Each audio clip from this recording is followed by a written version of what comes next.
నమస్తే, నేను మీ సీతారామరాజు. గోదావరి జిల్లాలంటేనే ఒకప్పుడు హరిత విప్లవంతో విస్తరించింది. అయితే రాను రాను హరిత విప్లవం స్థానంలో నీలి విప్లవం చోటు చేసుకుంది.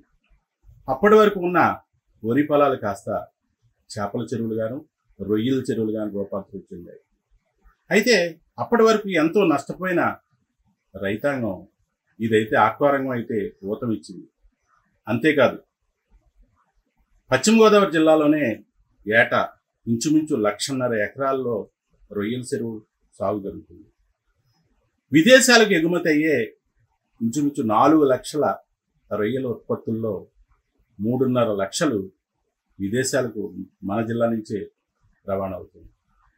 ఏ విధంగా చూసినా దేశానికి 18,000 కోట్ల రూపాయల విదేశీ మార్గద్రవ్యాన్ని ఆర్జించి పెడుతూ పరోక్షంగా దేశానికి ఎంతో ఆర్థికంగా వెన్నుముకగా ఉంది. ఈ పరిస్థితి ఉన్నప్పటికీ ఆక్వా రైతు మాత్రం ఎప్పుడూ నష్టపోతూనే ఉన్నాడు. అయితే ఇంత ఆదాయాన్ని ఇస్తున్న ఆక్వా రైతు మాత్రం ఒడ్డున పడ్డ చేపల ఎప్పటికప్పుడు కొట్టుమిట్టాడుతూనే ఉన్నాడు. మొన్నటి వరకు అనేక ఇబ్బందులు పడ్డ రైతు ఇప్పుడు మరో ఇబ్బంది కూడా ఊరు చుట్టుపై రోకల పోటీలో పడింది. ట్రంప్ అయితే వేసిన సుంకాల్లో ప్రధానంగా బలైపోయేది ఆక్వారంగం అనే చెప్పాలి. ఒకవైపు ఫీడింగ్ ధరలు పెరిగిపోయి, మరోవైపు కరెంట్ ఛార్జీలు కట్టలేక అనేక రకాలుగా నష్టపోతున్న రైతుకు ఇప్పుడు ధరల్లో కూడా భారీ వ్యత్యాసం వచ్చింది. ఈ పరిస్థితుల్లో ఆక్వా రైతు ఏం చేయాలి? రైతులైతే ఎప్పుడూ రోడ్డెక్కే పరిస్థితి లేదు. కానీ ఈసారి తమను తాము కాపాడుకోవటానికి రోడ్డెక్కాలనుకుంటున్నారు. ప్రభుత్వాన్ని నిలదీయాలని కూడా అనుకుంటున్నారు. ఆక్వా రంగానికి సంబంధించిన ఉభయ గోదావరి జిల్లాలకు సంబంధించిన ఆక్వా రంగం అధ్యక్షుడు గాదిరాజు సుబ్బరాజు గారు మన ముందున్నారు. ఆక్వా రంగం ఎదుర్కొంటున్న సమస్యలపై ఆయన మరిన్ని వివరాలు అడిగి తెలుసుకునే ప్రయత్నం చేద్దాం. నమస్తే అండి. నమస్కారం. ఆక్వా రంగం అయితే ప్రస్తుతం చాలా ఇబ్బందుల్లో ఉంది. ఏంటంటారు, ఎందుకు ఈ పరిస్థితి వచ్చింది? గత 2022లో రా మెటీరియల్స్ పెరిగినాయి అని చెప్పి దాదాపుగా ఎంఆర్పిలో తీసుకుంటే ఫీడ్ విషయంలో 25 రూపాయలు ఫీడ్ యాజమాన్యాలు పెంచుకోవడం జరిగింది. అప్పుడు ఏమిటి అంటే సోయా లాంటి రా మెటీరియల్స్, ముడి పదార్థాలు విపరీతంగా పెరగటం, వాటితో వాళ్ళు పెంచడం జరిగింది. రా మెటీరియల్స్ పెరిగినాయి కదా అని చెప్పి మేము ఆ రోజున కూడా అంత పెంచితే సబబు కాదని అడిగినప్పటికీ అప్పుడు రా మెటీరియల్స్ పెరిగినాయని చెప్పి వాళ్ళు ఆ విధంగా ధర పెంచడం, అక్కడి నుంచి కోవిడ్ లాంటి విపరీతాలతోటి నష్టపోతూనే కొన్ని రకాల కొత్త వైరస్లు కూడా వచ్చి ఈహెచ్పి లాంటి వైరస్లు, వైట్ గట్ లాంటి వాటితో సతమవుతున్న ఈ తరుణంలో ఫీడ్ ధర ఇప్పుడు ఈ సమస్య అయితే ఎందుకు ఉంది అంటే ఏదైనా చేయవలసింది చేయకపోవడం కారణం. ఈ రోజు రా మెటీరియల్స్ ఫీడ్ విషయంలో తీసుకుంటే అదే రా మెటీరియల్స్ గణనీయంగా నిజంగా అప్పుడు 90 రూపాయలు ఉన్నటువంటి సోయా ఈ రోజు 25 రూపాయలకు వచ్చినా కూడా ఒక ఫీడ్ ధరల్లో 1 రూపాయి కూడా తగ్గించి రైతు ప్రొడక్షన్ కాస్ట్ లో మెయిన్ పాత్ర వహించేటటువంటి ఫీడ్ ధరనే అదే విధంగా పెంచినప్పుడు పెరిగినప్పుడు ఉన్న ధరనే ఇవాళకి కూడా వారు అదే రేటుతో 1 రూపాయి కూడా తగ్గించకపోవటం నిజంగా చాలా బాధాకరం. ఎందుకంటే ఇందులో ఏ ప్రభుత్వం జోక్యం చేసుకుని నిజంగా మా దగ్గర డేటా ఉంటుంది, ఎంత రా మెటీరియల్స్ తగ్గినాయి ఏంటి, నిజంగా సోయా లాంటి 70%, అలాగే చాలా రకాల ముడి పదార్థాలు అన్ని కూడా తగ్గిన ఈ తరుణంలో కూడా 1 రూపాయి కూడా తగ్గించకపోవడం, మేత ధర మెయిన్ పాత్ర సగం మేము పెట్టి 4 లక్షల పెట్టుబడిలో దాదాపు 2 నుంచి 3 లక్షలు ఈ మేతకి అవటం వల్ల మేము అదొక ప్రధాన సమస్యలో పరిష్కరించగలిగిన సమస్య. పరిష్కరించలేని సమస్య అంటే కాదు, నిజంగా మా అదృష్టం కొద్ది రా మెటీరియల్స్ తగ్గినాయి కదా. అలాగే సెంట్రల్ గవర్నమెంట్ ఎన్డీఏ ప్రభుత్వం కూడా ఇంపోర్ట్ ట్యాక్స్లు తగ్గించింది కదా, మాకు ఫీడ్ ధర తగ్గుతుంది కదా మేము ఆశపడినా కూడా ఈ రోజుకి కూడా అది తగ్గకపోవడం శోచనీయం. దీనిపై మేము మళ్ళీ ఒకసారి ప్రభుత్వం దృష్టికి తీసుకెళ్లి ఈ సమస్యను పరిష్కరించుకోవాలనుకుంటున్న తరుణంలో మళ్ళీ మీరు చెప్పినట్టు ఇప్పుడు ట్రంప్ గారు కొత్తగా 26% ఫుడ్ ప్రొడక్ట్స్, ఇండియా ప్రొడక్ట్స్ మీద ట్యాక్స్ విధించడం, ఆ ట్యాక్స్ విధించడానికి కూడా ఎక్కడైనా అన్ని వాటి మీద ట్యాక్స్ వేయడం జరుగుతుంది, మార్పులు జరుగుతాయి, చేర్పులు జరుగుతాయి. ఏదైనా ట్యాక్స్ కనుక వేసినట్టయితే ఆ ట్యాక్స్ ఎప్పుడు కూడా కన్జ్యూమర్ మీద పడుతుంది. ఏ ప్రోడక్ట్ తీసుకున్నా సరే ట్యాక్స్ పడింది అంటే అది ఖచ్చితంగా కన్జ్యూమర్ మీద ఎఫెక్ట్ పడుతుంది. మనం ఏ కార్లు పెరిగినా వాణిజ్యం మనం బడ్జెట్ లో కూడా పెరుగుతూ ఉంటే ట్యాక్స్లు వేస్తూ ఉంటారు. అవి అంతిమంగా కన్జ్యూమర్ టీవీ పెరిగితే టీవీ పెరిగిన రేట్లో కొనుక్కుంటారు. ఈ విధంగా కన్జ్యూమర్ మీద పడుతుంది. అది ఖచ్చితంగా ఇప్పుడు ప్రొడ్యూసర్ మీద ఆక్వా రైతు ఏం పాపం చేసుకున్నాడో నాకు తెలియదు, కానీ డైరెక్ట్ గా ఎక్కడో బయ్యర్ కి ఆ ట్యాక్స్ ద్వారా ఈ రేట్ పెరిగిన ధర ప్రకారం అమ్మటం మానేసి ఇక్కడ రైతు మీద వేయటం, ఆ రైతు మీద వేయటమే కాకుండా 2 రోజులు 3 రోజులు ఈ పచ్చి సరుకు నిజంగా వైరస్ వస్తే గంటలో పట్టుబడి చేయవలసిన సరుకుల్ని మేము 2 రోజులు 3 రోజులు కొనము. ఈ ట్యాక్స్లు ఈ విధంగా కన్జ్యూమర్ మీద వేయకుండా రైతుకే వేయటం, అలాగే సడన్ గా మేము ఈ 2 రోజులు మేము కొనట్లేదు అనేటప్పటికి రైతుకి వైరస్ వచ్చినటువంటి రైలు ఏం చేయాలో తెలియని పరిస్థితిలో ఏం చేయాలో గత్యంతరం లేక నిజంగా 60 రూపాయలు 70 రూపాయలు 40 రూపాయలు 50 రూపాయలు తక్కువకి అమ్ముకునే పరిస్థితిని తీసుకొచ్చి ఒక భయభ్రాంతుల్ని చేసి రైతుని వారు నష్టపోవడమే కాకుండా రైతుని నాశనం చేసి దీని మీద ఆధారపడినటువంటి అనేక రంగాల వారిని ఫిషర్మెన్ కమ్యూనిటీ కానీ దీని మీద ఆధారపడినటువంటి మహిళలు ఎంతో మంది ప్రాసెసింగ్ చేసి మహిళలు అందరినీ కూడా విపరీతమైనటువంటి ఆందోళనకి గురి చేసి గత 3 రోజులుగా నిద్రలేని రాత్రులు నిజంగా మేము గడుపుతున్నాం. మేము ఇలాంటి సమస్యలు ఈ 2 సమస్యలతో పాటు మళ్ళీ 3వ సమస్య ఏంటంటే కరెంట్ ఛార్జీలు. ముఖ్యమంత్రి చంద్రబాబు నాయుడు గారు రూపాయన్నరకి ఇస్తానంటున్నారు, దానికోసం వేచి చూస్తున్నాం. అంతవరకు బాగానే ఉంది. అది ఈ నెల ఇస్తారా రేపు ఇస్తారా అన్న దానికోసం మేము చూడటం జరుగుతుంది.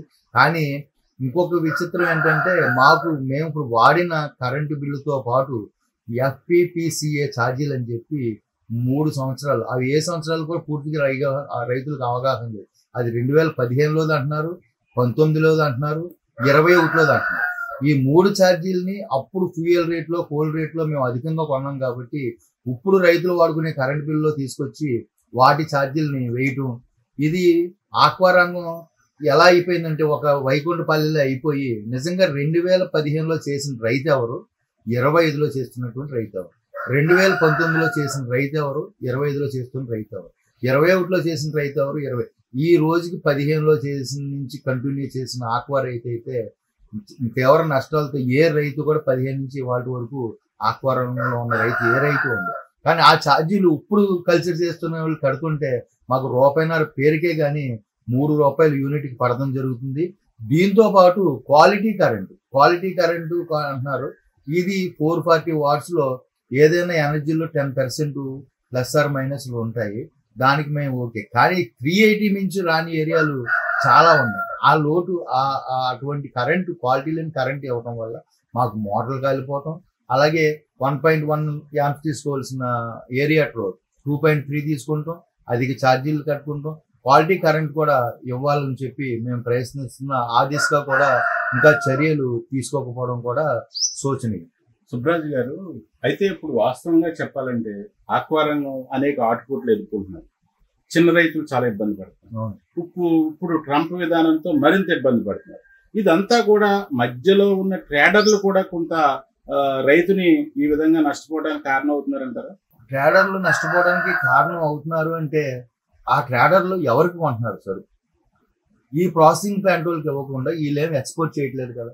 వీళ్ళు అమెరికా ట్రేడర్లు అంటున్నారు. ఈ ట్రేడర్లు ఎవరు కూడా అమెరికా కానీ చైనా కానీ ఎక్స్పోర్ట్ చేయరండి. వీళ్ళు ఇదే ప్రాసెసింగ్ ప్లాంట్ వారికి వాళ్ళు బ్లాక్ డోర్గానో పట్టుకెళ్ళి ఇచ్చి ఇవ్వడం తప్ప ఇక్కడ రైతుకి సరుకు పట్టకుండా ట్రేడర్లకు బండిస్తున్నారు.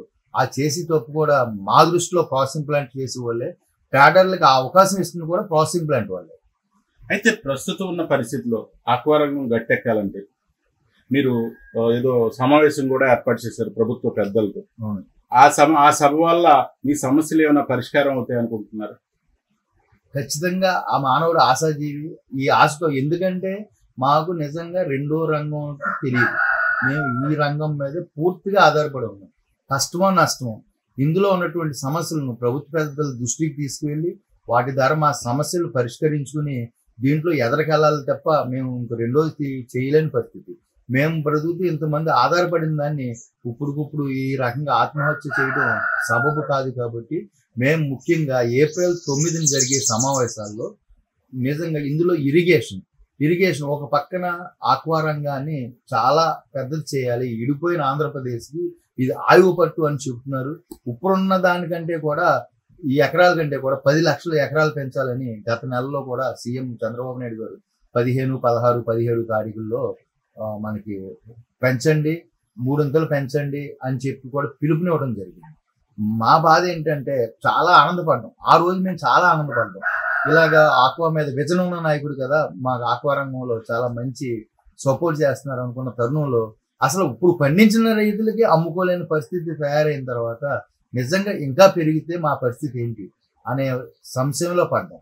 వీటన్నిటినీ కూడా ఈ 9వ తారీఖున తలపెట్టినటువంటి ఆ మీటింగ్ కి 9వ తేదీన ఈ మీటింగ్ ఎక్కడ జరుగుతున్నది అంటారు? ఈ మీటింగ్ కి ఎన్ని జిల్లాల నుంచి మీకు ఇక్కడికి రైతాంగం వచ్చే అవకాశం ఉంది సమస్యలు చెప్పుకోవడానికి? ఈ మీటింగ్ లో ముఖ్యంగా అప్సరా వైస్ చైర్మన్ రమణారెడ్డి గారు వస్తున్నారు. ఈ మీటింగ్ ని మేము ఉండి రోడ్డు నందు గల కోట్ల ఫంక్షన్ హాల్లో నిర్వహించడం జరుగుతుంది. నిజంగా మా అదృష్టం కొద్దీ నిజంగా జిల్లాల పర్యటనలో భాగంగా అప్సరా వైస్ చైర్మన్ రమణారెడ్డి గారు మా సమస్యలు తెలుసుకోవడానికి వస్తున్నారు. దాన్ని మేము అవకాశంగా తీసుకుని ప్రజాప్రతినిధులందరినీ కూడా మేము ఆహ్వానించడం జరుగుతున్నది. వారి ద్వారా మా సమస్యలని పూర్తిగా వారికి తెలియపరిచి సీఎం గారి దృష్టిలోకి తీసుకెళ్లి మా సమస్యలు పరిష్కారం అవడానికి కోసం మా వంతు ప్రయత్నంగా రైతులందరూ కూడా ఇచ్చేసి ఈ సమస్యలను తెలుపుకోవాలనుకుంటున్నాం. ఇందులో ప్రధానంగా మేము చర్చించేటువంటి 4 అంశాలు. ఒకటి ఇరిగేషన్. ఎందుకంటే మనకి ఎక్కడైనా ప్రత్యేకంగా ఆక్వా రంగం ఎదగాలంటున్నారు తప్ప ఆక్వా రంగానికి ఎక్కడా కూడా ఇన్ని రోజులు నీళ్ళు ఇద్దాం అన్న సిస్టమ్ అయితే ఇరిగేషన్ లో లేదు. కాబట్టి ఖచ్చితంగా ఇరిగేషన్ వాటర్ ఇమ్మని అడగటం, అలాగే కరెంట్ లో ఈ ఎఫ్పిపిసి ఛార్జీల గురించి ఏదైనా ఒక క్వాలిటీ కరెంట్ గురించి ఆ 2 సమస్యలు తెలియపరిచి మా పరిష్కారం కోసం మేము ప్రయత్నం చేయటం. అలాగే ఫీడ్ ధరలు ఖచ్చితంగా 3 సరుకులు దొరికినాయి కాబట్టి ఆ ఫీడ్ యజమాన్యంతో ప్రభుత్వం చొరవ చూపించి మాకు దాదాపు 25 రూపాయలు తగ్గవలసిన తరుణంలో వారు ప్రభుత్వం కూడా కృషి చేసి వారిని కూర్చోబెట్టి ఈ ధర తగ్గించడం. అలాగే ఇలాంటి విపత్తులు వచ్చినప్పుడు ప్రాసెసింగ్ ప్లాంట్ వాళ్ళు పట్టుబడులు సడన్ గా ఆపకుండా రైతులను పిలిచి ఈ ప్రాబ్లం ఉంది, ప్రభుత్వం మాట్లాడుతున్నాం, ఈ మీకు కంప్లైంట్ ఉన్న సరుకులు మేము పడుతున్నాం అని చెప్పి ఒక భరోసా ఇచ్చి అప్పటికప్పుడు ఇలాగా ట్రేడర్స్ చేతిలోకి వెళ్ళిపోయింది, ట్రేడర్స్ కొంటున్నారు మేం కాదనకుండా వారు ముందు పట్టుబడులు నిర్వహించి సమస్య ఉన్న పట్టుబడులు పడుతూ ఉంటే కనుక ఏ రైతు నష్టపోవడం. ఈ 4ని బ్యాలెన్స్ చేసుకుంటేనే ఈ ఆక్వా రంగం ఇండస్ట్రీ నిలబడుతుంది. ఇందులో కూడా మేము ఎవరిని తప్పు పట్టలేదు. వారు బోల్డ్ మందికి యాజమాన్యాలు బోల్డ్ మందికి ఉపాధి కల్పిస్తున్నారు. అందరం బాగుండాలి, అందులో మనం ఉండాలని కోరుకుంటున్నాం తప్ప రెండో రకం కాదు. మా సమస్యల్ని ఇప్పటికైనా అర్థం చేసుకుని వీటికి ఒక పరిష్కార మార్గంగా మేము కోరుకునేది ఏంటంటే ఇటు రైతుల నుంచి, అటు ప్రభుత్వ అధికారుల నుంచి, అలాగే ఫీడ్ ప్లాంట్ యజమానుల నుంచి, హ్యాచరీ ప్లాంట్ యజమానుల నుంచి, అలాగే మన ప్రాసెసింగ్ ప్లాంట్ యజమానుల నుంచి టోటల్ గా ఇండస్ట్రీలో నుంచి రంగంలో అందరినీ కలిపి ఒక కమిటీ కింద ఏర్పరిచి ప్రతి నెలకి ఒక మీటింగ్ వేసి ఈ ఆక్వా రంగం సస్టైన్ దీని మీద ఆధారపడిన వాళ్ళకి ఎవ్వరికీ ఇబ్బంది రాకుండా అటు వారు ₹1 అర్జించుకోవాలి, రైతులు కూడా నిలబడేటట్టు చేసేటువంటి ఒక కమిటీ ద్వారా నెల సమీక్షలతో జరిపి మళ్ళీ ఇలాంటి సమస్యలు పునరావృతం రాకుండా చేయవలసిందిగా ప్రభుత్వం దృష్టిలో పెట్టి మా సమస్యలు పరిష్కరించడానికి మా ప్రయత్నం మేము చేస్తాం. అది మొత్తానికి ఆక్వా రంగానికి సంబంధించి రైతాంగ నాయకుడు గాదిరాజు సుబ్బరాజు గారు చెప్పిన విషయం. అయితే రైతులైతే చాలా నష్టపోతున్నారనేది ప్రభుత్వానికి తెలిసినప్పటికీ అనేక విషయాలు, అనేక చర్యలు కూడా ఆచరణలో నీరుగారిపోతున్నాయి. ఒక కరెంటు విషయం కావచ్చు, స్థిరంగా ధరలు ఉండటం విషయం కావచ్చు, ఇవన్నీ కూడా గతం నుంచి ఎన్నిసార్లు చెప్పినా ప్రభుత్వాలు మారుతున్నాయి తప్ప ఆక్వా రైతు పరిస్థితి అయితే మారటం లేదు, అంతకంతకు దిగజారిపోతున్నది. ఒకప్పుడు 100 ఎకరాలు చేసిన రైతు ఇప్పుడు కనీసం 10 ఎకరాలు కూడా చేయలేని పరిస్థితిలో నష్టపోతున్నాడని రైతులంతా ఆవేదన చెందుతున్నారు. అలాగే 9వ తేదీన వీటన్నిటిని ఒక వేదికపై తీసుకొచ్చి దానికి పరిష్కారం చూపేందుకు కూడా ప్రభుత్వ పెద్దలతోనూ, అలాగే రాజకీయ నాయకులతో, ప్రజాప్రతినిధులతో, ఇటు రైతాంగ నాయకులతో కూడా సమావేశం ఏర్పాటు చేశారని గాదిరాజు సుబ్బరాజు గారు. ఆక్వా రంగాన్ని ఇప్పటికైనా రక్షించాలని, ఆక్వా రంగాన్ని కాపాడాలని కూడా వారంతా కోరుతున్నారు.